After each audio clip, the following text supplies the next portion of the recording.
Sebelum saya menjelaskan tentang itu, saya akan menjelaskan apa itu tasawuf. Tasawuf adalah ilmu untuk mengetahui bagaimana cara untuk mensucikan jiwa dan menjernihkan akhlak untuk membangun zahir dan batin agar memperoleh kebahagiaan yang abadi. Jadi sini juga jelas bahwa tasawuf adalah menjernihkan atau menjernihkan hati untuk menyucikan diri kepada Allah SWT atau mendekatkan diri kepada Allah SWT dari hal-hal yang menjauhkan dari Allah Subhanahu wa taala. Di sini saya akan menjelaskan dasar-dasar tasawuf dalam Al-Qur'an. Sebagaimana Allah Subhanahu wa taala berfirman, barang siapa yang menghendaki keuntungan di akhirat akan kami tambah keuntungan itu baginya, dan barang siapa menghendaki keuntungan dunia dan tidak ada baginya suatu kebahagiaan di akhirat. Kebanyakan ayat ini menjelaskan kebanyakan manusia melakukan amal-amal yang menjauhkan dari Allah SWT, yaitu dengan cara berfoya-foya, menghabiskan kekayaannya untuk dirinya sendiri sehingga mereka lupa terhadap Allah SWT dengan kesenangan itu. Padahal semuanya itu hanya bersifatnya sementara, dan itu pun akan membawa kita ke jalan yang lebih buruk, atau sehingga Allah mengucapkan kita untuk masuk ke dalam neraka. Di antara ayat yang menjadi landasan tasawuf adalah nas-nas Qur'ani yang menganjurkan kita untuk beribadah di malam hari baik dalam bentuk bertasbih, qiyamul lail. Di antaranya adalah sebagaimana Allah SWT berfirman, dan pada sebagian amalan dari bersembahyang bertahajudlah kamu sebagai suatu ibadah tambahan bagimu. Mudah-mudahan Tuhanmu mengangkat kamu ke tempat yang terpuji. Pada di sini Allah SWT menganjurkan kepada kita untuk sholat malam atau bertahajud kepada Allah SWT, yaitu untuk menyucikan diri atau lebih mendekatkan diri kepada Allah Subhanahu wa taala. Itu yang menurut berdasarkan Al-Qur'an. Berdasarkan hadis, jika kita melihat dengan seksama akan sejarah kehidupan Rasulullah SAW, Nabi Muhammad SAW beserta para sahabatnya, beliau yang telah mendapat keridhaan Allah, maka akan ditemukan sikap zuhudannya dan ketawaduannya yang terpadu dengan ibadah-ibadah baik wajib maupun sunnah. Uraian tentang hadis fi'liyah di atas merupakan salah satu bentuk kesufian yang dijadikan landasan oleh kaum sufi dalam menjalankan pahamnya. Selain itu terdapat pula hadis-hadis kauliyah yang menjadi bagian dari dasar-dasar ajaran-ajaran tasawuf dalam Islam. Di antaranya hadis-hadis tersebut sebagaimana dari sahabat Sahal bin Sa'ad As-Sa'adi. Beliau berkata, datang seseorang kepada Rasulullah SAW dan berkata, wahai Rasulullah, tunjukkanlah kepadaku satu amalan, jika aku mengerjakannya maka Allah akan mencintaiku dan juga manusia. Rasulullah SAW bersabda, berlaku zuhudlah kamu di dunia, maka Allah akan mencintaimu, dan berlaku zuhudlah kamu atas segala apa yang dimiliki oleh manusia, maka manusia akan mencintaimu.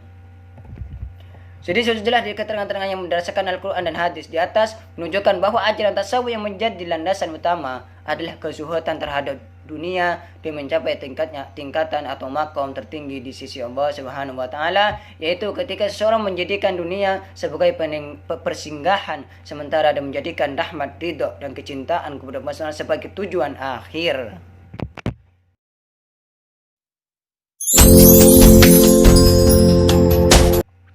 Ajaran-ajaran inti yang terdapat di dalam tasawuf yaitu pertama, ikhlas. Yang kedua, beribadah. Yang ketiga, zuhud. Yang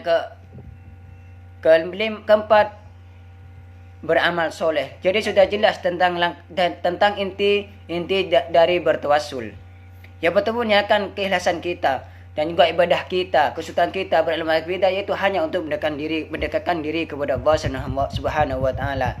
Yang itu langkah-langkahnya yang pertama yaitu taubat. Makom pertama yang harus dilalui oleh seseorang saleh atau orang yang ingin membersihkan diri, yang pertama itu bertaubat kepada Allah Subhanahu wa taala.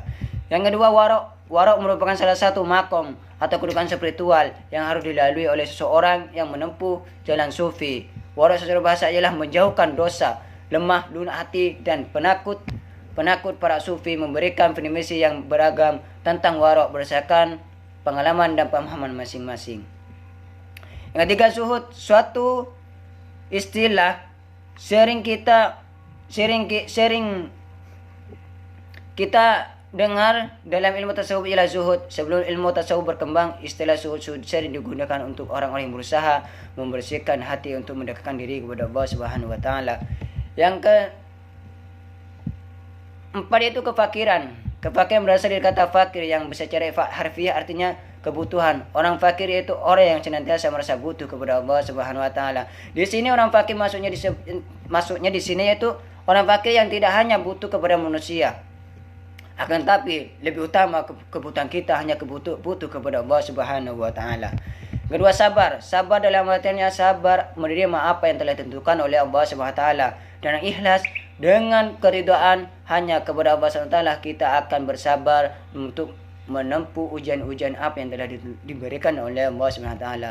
Yang kelima ya ridho. Ridho adalah kedudukan spiritual yang mulia. Ridho adalah pintu Allah yang paling agung dan merupakan surga dunia. Yang keempat, yang terakhir itu tawakal. Tawakal merupakan makom atau kedudukan spiritual yang harus dilalui oleh seorang yang ingin mendekatkan diri kepada Allah Subhanahu wa taala.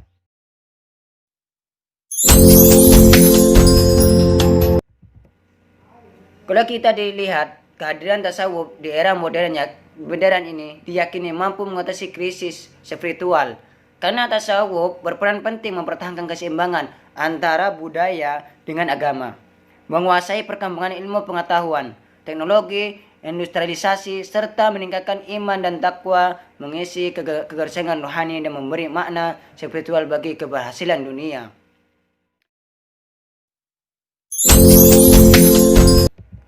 Tarekat adalah menjauhkan larangan dan melakukan perintah Tuhan sesuai dengan kesanggupannya, baik larangan dan perintah yang nyata maupun yang tidak atau batin. Jadi jelas di sini bahwa tarekat adalah menjauhkan apa yang ditentukan oleh Allah dan melakukan apa yang diperintahkan oleh Allah Subhanahu wa taala. Yang kelima,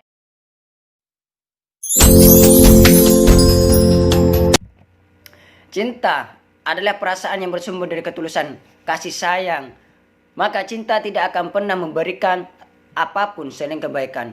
Perasaan ingin menyayangi, mengasihi, melindungi, menjaga, memuliakan, melayani, berkorban, dan memberikan yang terbaik untuk orang yang dicintai. Itulah manifestasi konkret dari cinta. Sebagaimana Allah SWT berfirman, dijadikan indah pada pandangan manusia kecintaan kepada apa-apa yang diingini, yaitu wanita-wanita, anak-anak, harta yang banyak, dan dari jenis emas, perak, kuda pilihan, binatang-binatang ternak, dan sawah, ladang. Itulah kesenangan hidup di dunia.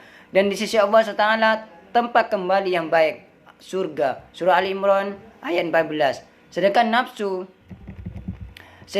nafsu adalah sifat yang membelenggu karena adanya kebisikan setan yang terus menerus mengganggu nafsu selalu mengajak kepada kejahatan sehingga manusia jatuh ke lembah kehinaan. Nafsu selalu memaksakan kehendaknya agar manusia melakukan kemaksiatan.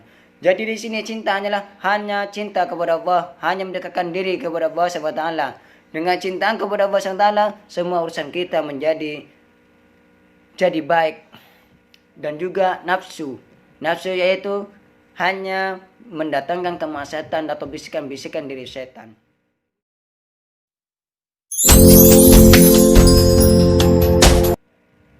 Semua manusia bisa mengalami apa yang dialami oleh Ammar tadi, yaitu sebagaimana Ammar kebakaran dalam segi ekonomi ia tidak mampu, akan tetapi untuk melakukan semuanya itu, kalau di posisi saya, semuanya kita harus sabar melaluinya. Kita harus sabar untuk menerima apa yang telah ditentukan oleh Allah, ujian yang telah ditentukan oleh Allah. Intinya sabar di situ.